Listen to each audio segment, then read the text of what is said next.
na is the na the is na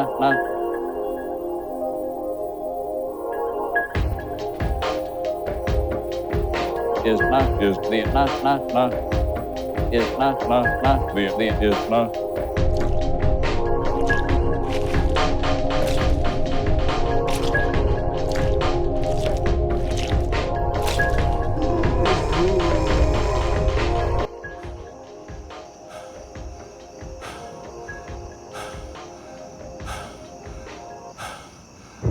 After seeing missing girls reported on the news, you decide that it's best to stop watching as it just induces more paranoia.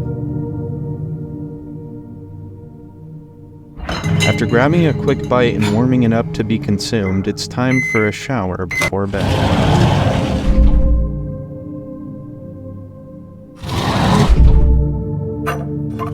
Unfortunately, this is where things take a turn for the worst.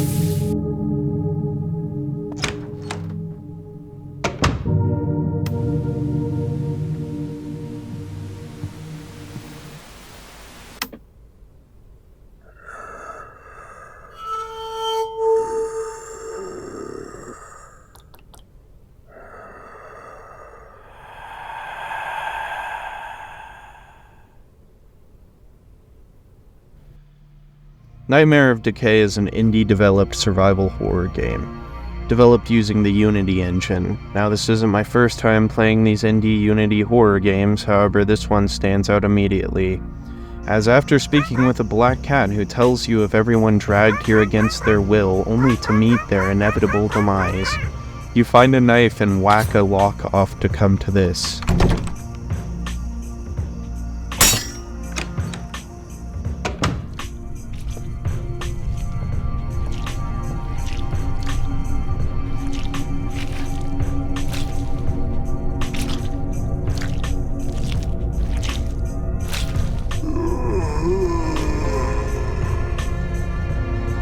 Now, this is the game warning you with a subtle nod to Resident Evil right away.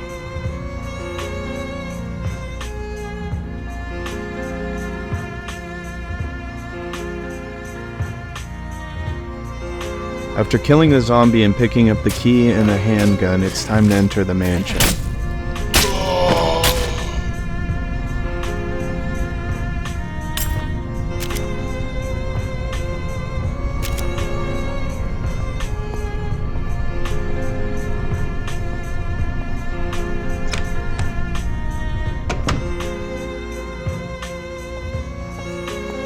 And let me say, the atmosphere is immaculate.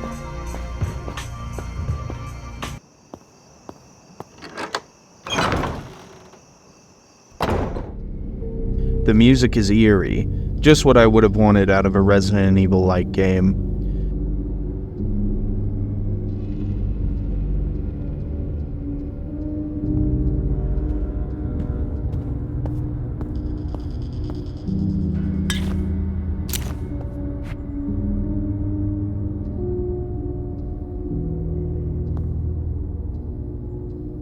You'll come to find puzzles within the mansion, like this elevator that needs something heavy dropped from above to dislodge it, similar to the apartments in Silent Hill 2. I also found this mini-game where you shoot targets with a pellet gun. The pellet gun doesn't have great accuracy, unfortunately, but still fun nonetheless.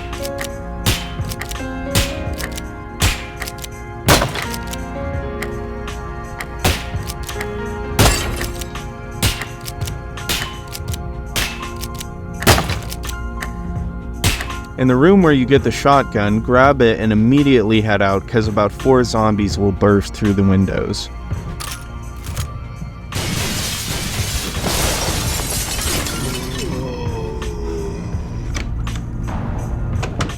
I push a ladder to climb through a vent.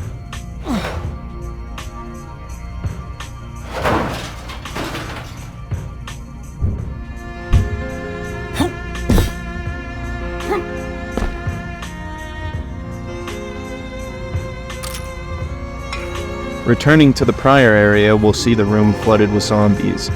And trust me, you don't want one of them latching onto you, because they'll stun lock you and drain your health and ammo.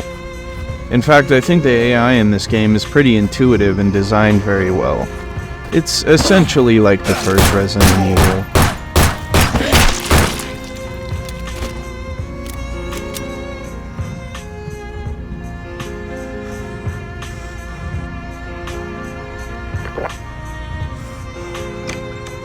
After finishing the elevator puzzle, I speak with the voice behind the door of the kitchen.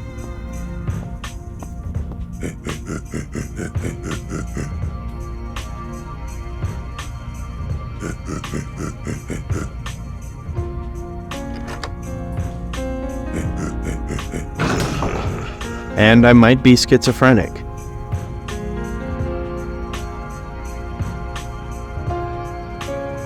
Oh, let's just have a look here. Bodies on stakes, nothing too crazy.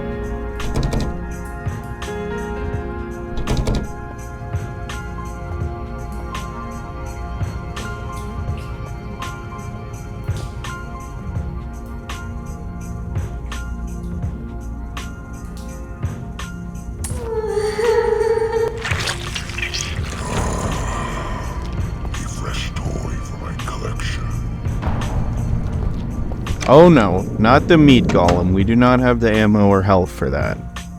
I will admit I don't like the meat golem appearing like a Dark Souls boss out of nowhere. But so far this game knocks it out of the park for I think $5. And I will admit Resident Evil 7 and 8 did a great job with bringing the franchise to the first person perspective. So seeing what's basically the original Resident Evil in first person is astonishing. And that's not to put the game down. However much it may share with the Resident Evil franchise, it definitely is inspiration and by no means blatant copying. This game has its own vibe, and it just proves how indie development studios are better at giving players what they want than a AAA studio with back-to-back bangers on their belt. This game and Murder House are some of the best little survival horror experiences I've had in a while. And with Silent Hill 2 getting a remake that will most certainly be garbage, I think we need to support indie horror developers more than ever. I sacrifice myself to the blood of criminals. Littered around the house are notes detailing how Lord William was doing weird stuff in the basement. What he was up to, though, I have no idea. But we speak to the creature in the hole in the wall, and he asks a favor of us.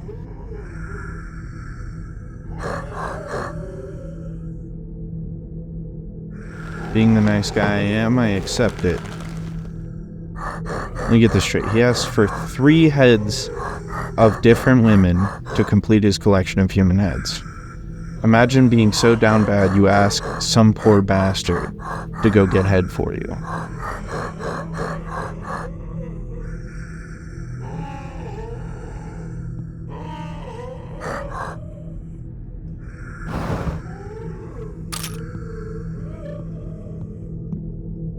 After completing the clock puzzle and getting the spade key, it's time for me to go downstairs and see what's behind it.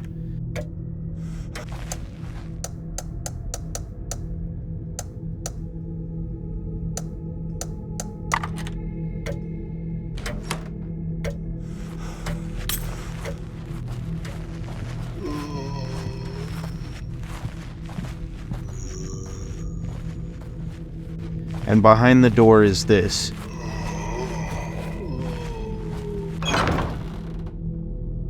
Two guys with guns. This will be easy.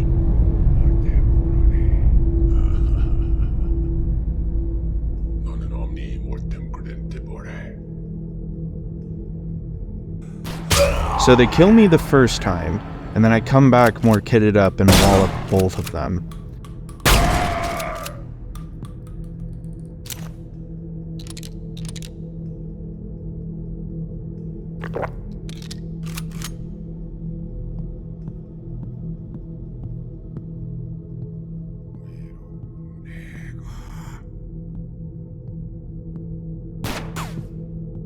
But then I almost die to this damn chest. See, I open it and realize it's shenanigans and start walking away, only for it to follow me and latch into me.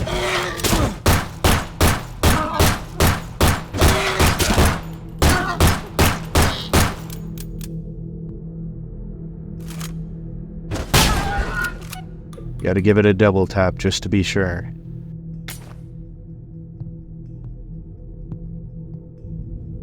come across another body and see a note.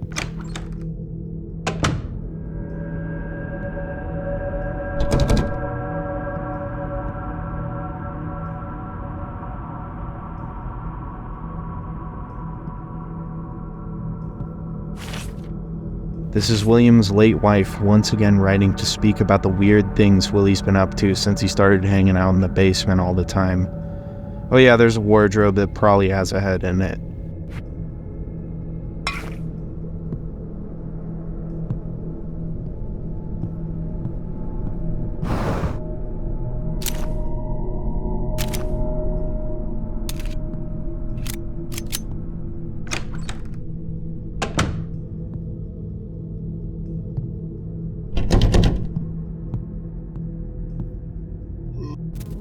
Once again, with the Silent Hill 2 reference, I grabbed some important item out of the toilet.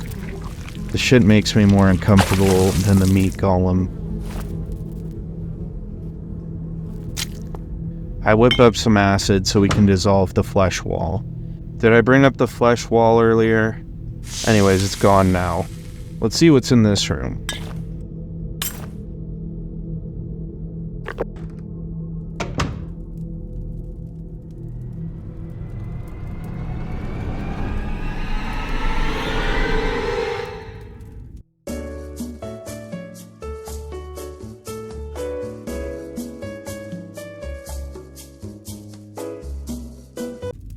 You can read his last words to his beloved Lucy about what made him come to this choice. And like the others, he's appeared here after going to sleep, not knowing if he'll return to the mortal plane or pass on. Extremely sad when you think about it. Who knows how anybody actually got there, and if there even is an escape.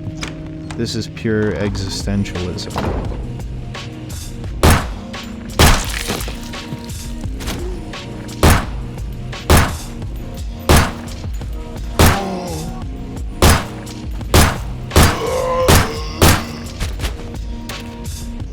Entering the cabin here, we'll find a man drinking his woes away.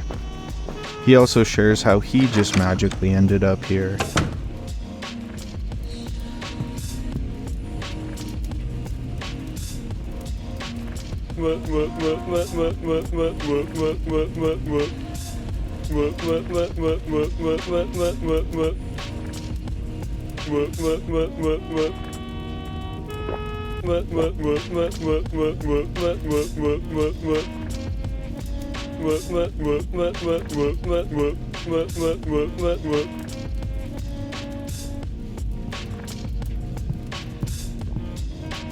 Well, let's grab the item for the next puzzle and then...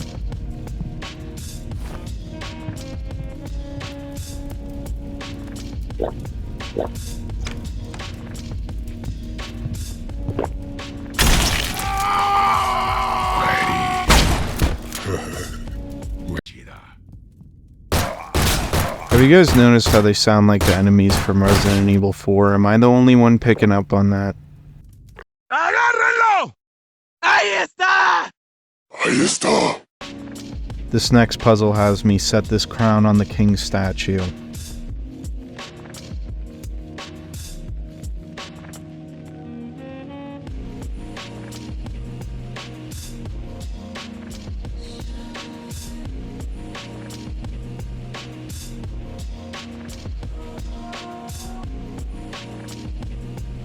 Yeah, they're gonna kill me the first time.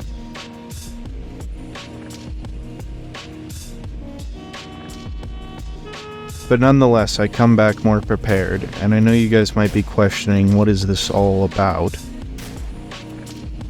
You know, why are we here? What are we doing? Going around killing knights? You know, what's it all for? But I want to assure you that I have no clue either. There's a royal family, something, castle is cursed, and next thing you know, people teleport there to die.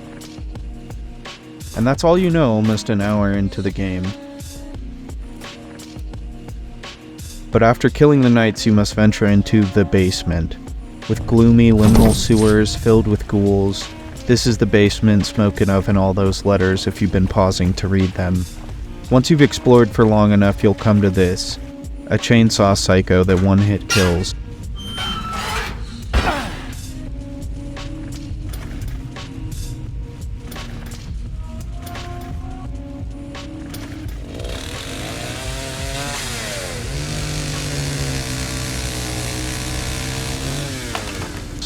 I actually had to go back and grab the revolver from where we see that guy die earlier, so sorry for neglecting that detail. Basically, he comes after you, you shoot him with the revolver, and then shoot those weird tumors that come out of his back.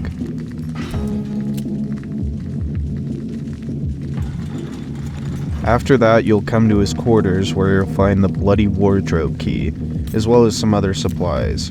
Venturing back to the bloody wardrobe will earn you one of those heads that the creature in the wall wanted so badly. And for some reason, the chainsaw psycho doesn't want to kill us anymore. I picked up one head earlier from a crazy lady, most likely someone who woke up here like everyone else.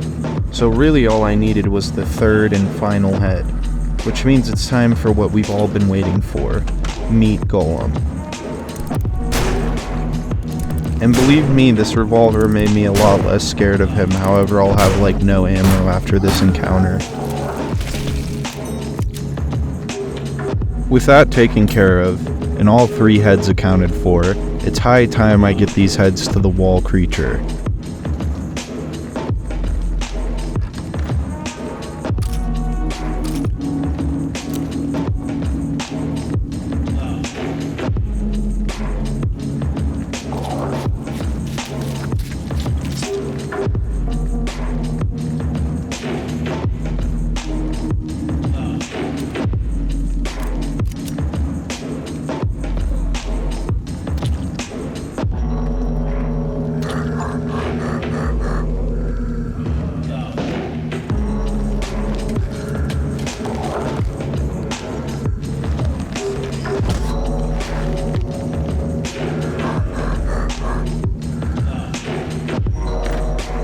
And would you look at that, he gets us some holy water.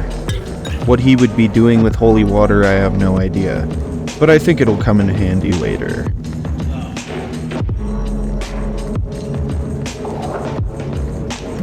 But real quick, let's pop back into the basement, where we'll come to another bloody dresser.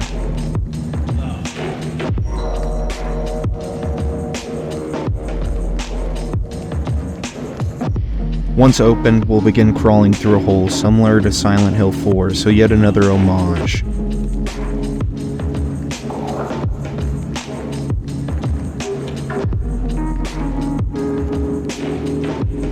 Oh look, our little cat friend.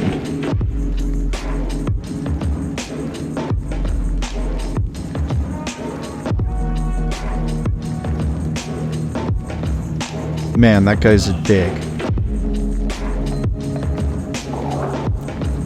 Anyways, let's read what Lord William has to say. Basically, he's been uncovering more and more concerning stuff in the basement, this hole being included.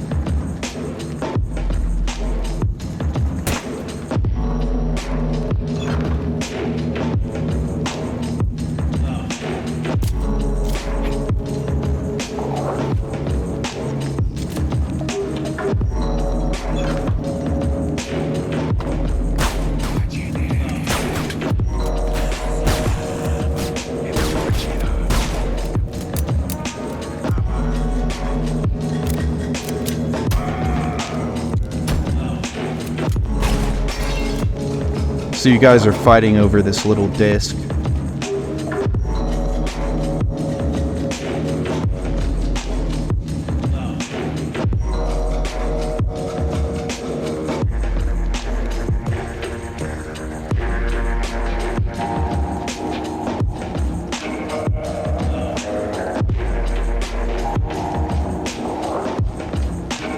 Better save and look at this next diary entry.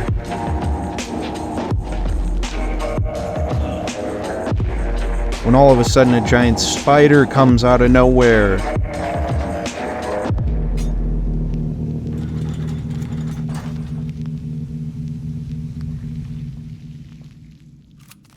Now don't tell me this doesn't remind you of that first dungeon in Skyrim. This is like the exact same concept, except over a weird little metal disc instead of a claw like in that game. I thought for sure I was gonna die here until I remembered that holy water.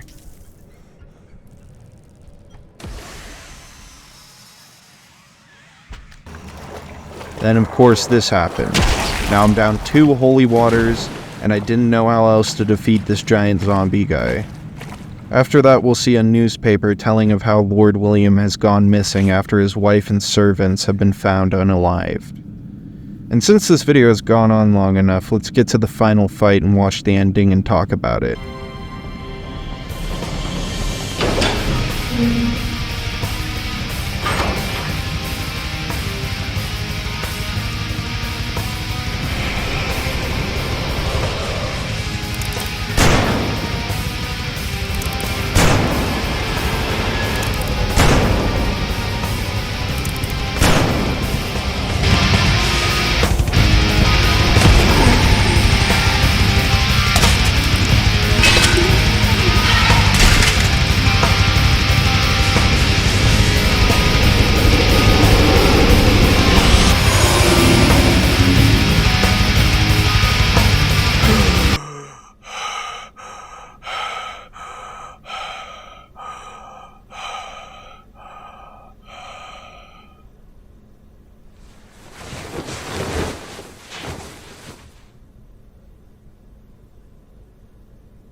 Lord of the Nightmare is the final boss, which I can only assume is Lord William himself.